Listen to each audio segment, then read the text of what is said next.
Damn it. ఏంటిటా కుండబద్దలు కొడతా అట్ట.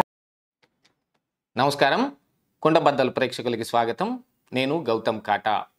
ఈ వీడియోలో నేను మీతో చెప్పాలనుకునే అంశం, ఎన్నికలు అయిపోయిన తరువాత వైసీపీ నాయకులు ఇలాంటి దాడులకు ఎందుకు తెగబడుతూ ఉన్నారు?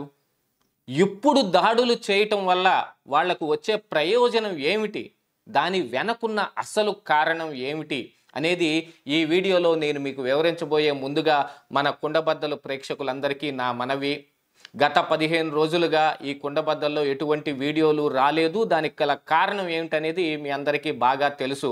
నేనే ఈ చిలకలూరిపేటలో స్వతంత్ర అభ్యర్థిగా పోటీ చేయటం మూలాను, దానికి ప్రచార కార్యక్రమాల నిమిత్తంలో నేను బిజీగా ఉండటం మూలాను ఎటువంటి వీడియోలు చేయలేదు. ఇక మీదట యథావిధిగా ప్రతి ఒక్క అంశం మీద నేను కుండబద్దలు మార్కు విశ్లేషణని మీకు అందిస్తానని కోరుకుంటూ ఉన్నాను. దాన్ని కూడా మీరు ఆదరించాలని కూడా కోరుకుంటూ ఉన్నాను. వీడియో నచ్చితే గనుక ఖచ్చితంగా లైక్ చేయండి, 10 మందికి షేర్ చేయండి.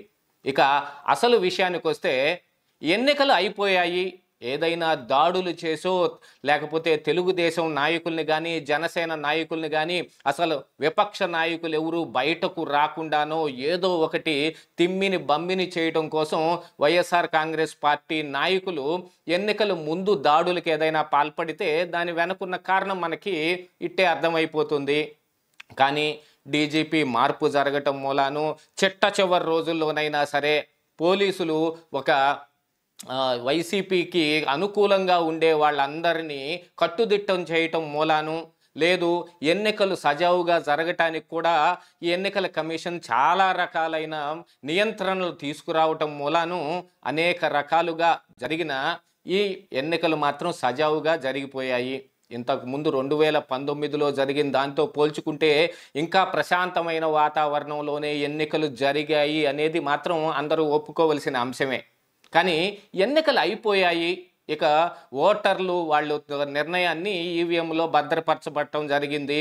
ఇక చివరి 2 విడతలు కూడా, అంటే పార్లమెంటుకు జరగవలసిన 2 విడతల ఎన్నికలు కూడా అయిపోయిన తర్వాత జూన్ 4వ తారీఖున దాంట్లో ఏముందని లెక్కించటం జరుగుతుంది.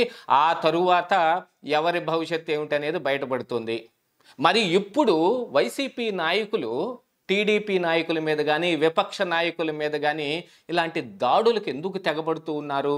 దీని వెనుకున్న కారణాలు ఏమిటి అని ఒకసారి మనం కూలంకషంగా పరిశీలించుకుంటే, ఎన్నికలు ఎలా జరిగినప్పటికీ కూడా రేపు కౌంటింగ్ కోసం భద్రపరచబడిన ఈవీఎంలు ఈ స్ట్రాంగ్ రూములో భద్రంగానే ఉన్నాయా లేవా అనే ఆలోచనతోటి విపక్ష నాయకులు వాటిని సందర్శించే అవకాశం కోసం ఎదురు చూస్తూ ఉంటారు.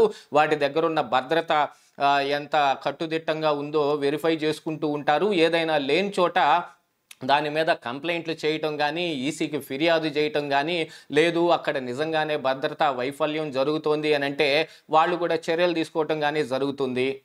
ఇలాగనే ఈ కౌంటింగ్ లోపు ఈవీఎంలను ఏమైనా గోల్మాలు చేయొచ్చా అనే అవకాశం కోసం వైఎస్ఆర్ కాంగ్రెస్ పార్టీ నాయకులు ఖచ్చితంగా ఎదురు చూస్తారు. అది మనందరికీ తెలిసిన అంశమే. ఎందుకంటే ఈ 5 సంవత్సరాల్లో వైసీపీ నాయకుల ప్రవర్తన తీరు ఎలా ఉంటుంది, జగన్మోహన్ రెడ్డి ఎవరెవరిని ఏ విధంగా వాడుకుంటాడు అనేది మనకి బాగా సుస్పష్టంగా తెలిసిపోయిన అంశం. ఇలాంటిది ఇప్పుడు దాడులకు తెగబడుతున్నారనంటే, ఏదైనా వెనకటికో సామెత చెబుతారు, ఊరక రారు మహానుభావులు అన్నట్టు వైసీపీ నాయకులు ఏ పని ఊరక చెయ్యరు. ఆ విషయం మనకు బాగా తెలిసిందే.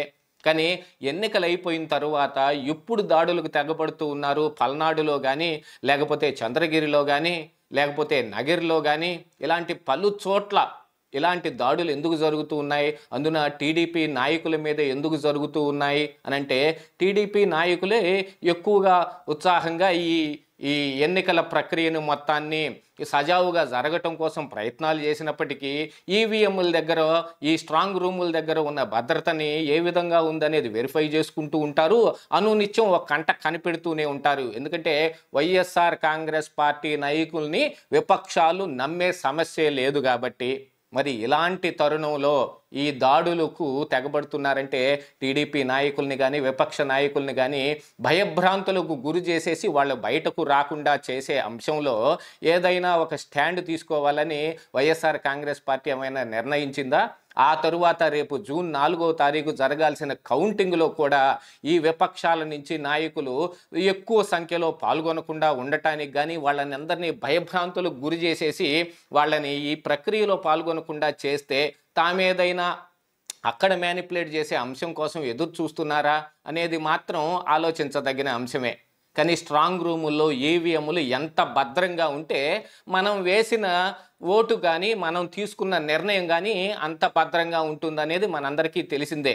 కాకపోతే దాన్ని కూడా గోల్మాల్ చేయటం కోసం జగన్మోహన్ రెడ్డి ఎప్పుడు చెబుతూ ఉంటారు కదా, నేను ఊళ్ళో లేని సమయంలో నేను లండన్ వెళ్ళినప్పుడు చంద్రబాబు నాయుడిని పోలీసులు ఎత్తేశారు అన్నట్టుగా ఇప్పుడు ఆయన మరి లండన్కి ప్రయాణం అయ్యాడు. ఆ ప్రయాణం అయిన దాంట్లో వెళ్తూ ఇలాంటిది ఏదైనా ఒకటి పురమాయించి పోయాడా అనే అనుమానాలు కూడా కలుగుతూ ఉన్నాయి.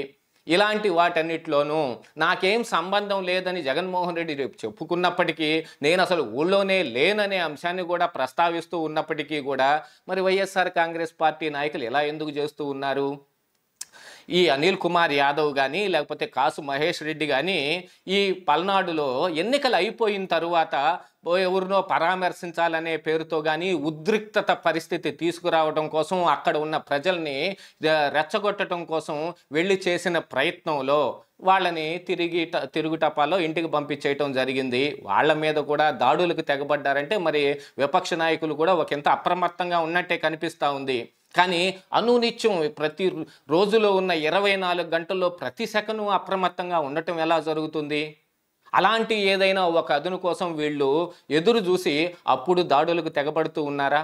అసలు చంద్రగిరిలో నాని గారిని ఆయన స్ట్రాంగ్ రూముల వద్ద ఈవీఎంల భద్రత ఎలా ఉందని చూసి రావడానికి వెళ్ళినప్పుడే దాడి ఎందుకు జరుగుతుంది? తాడిపత్రిలో మరి జేసీ ప్రభాకర్ రెడ్డి గారి పైన ఇంటిపైన కూడా దాడి ఎందుకు చేయవలసి వచ్చింది? ఇలాంటి వాటన్నిటినీ మనం ఒకసారి పరిశీలించుకుంటే ఎన్నికల తరువాత జగన్మోహన్ రెడ్డి ఓడిపోతాననే భయంతో కానీ లేకపోతే ఏదైనా మ్యానిపులేట్ చేయొచ్చు అనే అవకాశం కోసం కానీ ఇలాంటి దాడులకి తెగబడుతూ ఉన్నాడా? ఈ నాయకులందరినీ రెచ్చగొట్టి విపక్షాలను బయటకు రాకుండా చేయటం కోసం చేసే ప్రయత్నంలో ఇలాంటి దాడులు జరుగుతున్నాయా అనే కోణంలో మనం ఎప్పుడూ ఆలోచించాల్సిన అవసరం ఉంది. ఎందుకంటే ఏ పని జగన్మోహన్ రెడ్డి ఊరక చెయ్యడు. ఏదైనా ఒక పని జరిగింది అని అంటే దాని వెనుక జగన్మోహన్ రెడ్డి మార్కు ప్లానింగ్ ఒకటి ఉంటుంది. దాన్ని అమలు చేయటం కోసం సజ్జల రామకృష్ణారెడ్డి కానీ మరి మిగతా నాయకులందరూ కానీ దానికోసమే ప్రయత్నం చేస్తూ ఉంటారు అనేది మాత్రం వాస్తవం. ఎన్నికలు అయిపోయిన తర్వాత ఈ 2 రోజుల్లోనే ఇన్ని దాడులు జరిగాయి అని అంటే మరి జూన్ 4 వరకు ఈ స్ట్రాంగ్ రూముల్లో ఈవీఎంల భద్రత పైన ఒక కన్నేసి ఉంచాల్సిన అవసరం ఉంది. దానికి భద్రత ఎటుగుడి ఈసీ తరపు నుంచి వాళ్ళు కల్పించినప్పటికీ కూడా ఆ చుట్టుపక్కల ప్రాంతాల్లో పహారా కాయవలసిన అవసరం ఈరోజు విపక్ష నాయకులకు వచ్చింది. వాళ్ళు అదే పని చేయబోతూ ఉంటే దానికోసమే దాడులు జరుగుతున్నాయనేది మాత్రం వాస్తవంగా కనిపిస్తుంది. ఏది ఏమైనప్పటికీ జగన్మోహన్ రెడ్డిలో ఓటమి భయం పట్టుకుంది. చిట్ట చివరి అస్త్రంగా ఈ మరి కౌంటింగ్ను కానీ మరి ఏ ఇతరత్ర కార్యక్రమాలను కానీ మ్యానిపులేట్ చేయటం కోసం ఏదో పథక రచన చేస్తూ ఉన్నాడనేది మాత్రం కనిపిస్తూనే ఉంది. ఇదే ఈరోజు కుండబద్దలు.